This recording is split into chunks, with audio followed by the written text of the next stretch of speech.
வணக்கம். News today I செய்திகளுக்காக செய்தி வாசிப்பாளர் அபிதா ராஜேந்திரன். எண்ணூர் கொசஸ்தலை ஆற்றில் மீண்டும் எண்ணெய் கழிவுகள் மிதப்பது மீனவர்களிடையே அச்சத்தை ஏற்படுத்தியுள்ளது.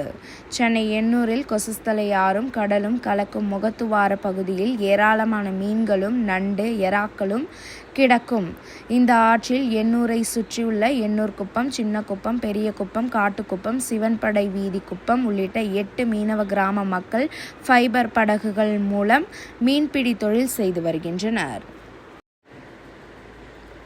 எண்ணூர் காட்டுக்குப்பம் பகுதியில் கொசஸ்தலை ஆற்றில் எண்ணெய் திடுக்கள் படிந்து ஆங்காங்கே எண்ணெய் கழிவுகளாக மிதப்பதனால் மீனவர்கள் வேதனையடைந்துள்ளனர்.